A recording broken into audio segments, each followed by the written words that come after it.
Shalom saudara-saudari yang terkasih, puji Tuhan. Hari ini saya ingin berbagi mengenai dua jenis korban.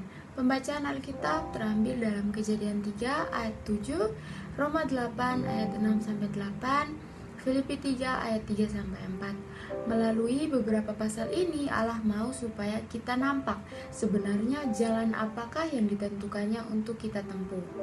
Yang pertama, Allah mau agar kita anak-anaknya berusaha mendapatkan perkenanannya. Ketika kita baru percaya Tuhan, kita tidak nampak betapa besarnya dan dalamnya ruang lingkup kelakuan.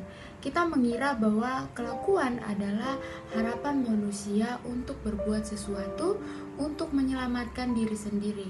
Sebenarnya makna sesungguh dari kelakuan di hadapan Allah ialah setelah manusia berdosa, manusia lalu bersandarkan apa yang terbaik yang keluar dari diri sendiri, ingin memuaskan hati Allah.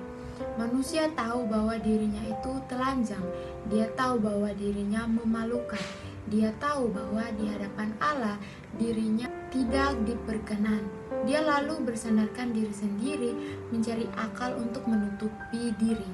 Dia berusaha berbuat baik demi diri sendiri untuk memuaskan hati Allah.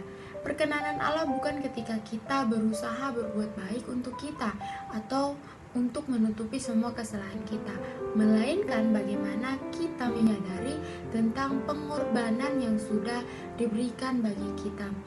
Di sini Allah tidak saja memperhatikan kepada manusia, bahwa penebusan manusia perlu adanya darah. Penebusan manusia perlu adanya oknum lain yang mati bagi manusia. Manusia berdosa tidak memperoleh perkenan Allah. Manusia bersandarkan diri sendiri melakukan perbuatan baik, juga tidak dapat memperoleh perkenanan Allah. Yang diperlukan manusia tidak saja darah, melainkan juga kematian. Yang kedua, bukan di dalam daging, melainkan di dalam roh. Dalam Roma 8 ayat 7 mengatakan, sebab keinginan daging adalah perseteruan terhadap alam, karena ia tidak takluk kepada hukum Allah. Hal ini memang tidak mungkin baginya. Jika kita masih hidup dalam daging, maka kita tidak akan menerima perkenanan Allah. Karena dalam ayat 8 masih ada satu perkataan, yaitu mereka yang hidup dalam daging tidak mungkin berkenan kepada Allah. Daging adalah kekuatan manusia sendiri. Daging adalah kekuatan yang asalnya daripada manusia. Kalau kita menggunakan kekuatan ini untuk melayani Allah, berarti sama dengan apa yang dipersembahkan oleh Kain. Semua korban yang memperoleh perkenanan Allah harus melalui mati. Yang tidak melalui mati tidak dapat dibilang sebagai korban. Korban yang tidak melalui mati tidak dapat memperoleh perkenanan Allah. Yang ketiga, perlu memiliki pengalaman salib.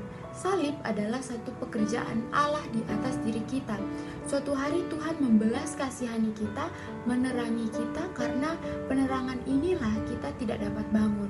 Karena ada penerangan ini, tertinggallah tanda yang kekal di atas diri kita. Terakhir, sekali lagi kukatakan, salib bukan satu doktrin, salib bukan satu ajaran, salib adalah penerangan dari Tuhan. Ketika Allah membuat kita nampak, kita tidak akan dapat hidup. Inilah salib. Dalam perjanjian baru seperti Petrus, Yohanes, Paulus. Dalam perjanjian lama seperti Ayub, Yakub, Daniel, Yesaya, dan Yeskiel. Semuanya pernah mengalami penerangan Allah secara total. Ketika mereka nampak, mereka tidak dapat hidup lagi. Hidup mereka selanjutnya tidak dapat seperti dulu lagi. Inilah salib. Karena terang Allah, kita nampak diri sendiri.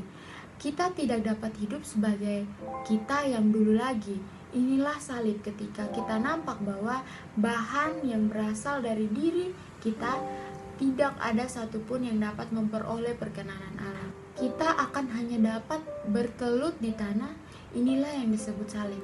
Dengan inilah kita melayani Allah, bukan dengan yang berasal dari daging, tidak bersandar pada kelakuan diri sendiri, melainkan berasal dari Roh Kudus, bersandar hayat Allah. Semoga kita semua dapat diselamatkan, terlepas dari doktrin sungguh-sungguh membiarkan salib bekerja atas diri kita, sehingga kita dapat mempersembahkan korban yang dapat diperkenan Allah, menjadi orang yang diperkenan Allah.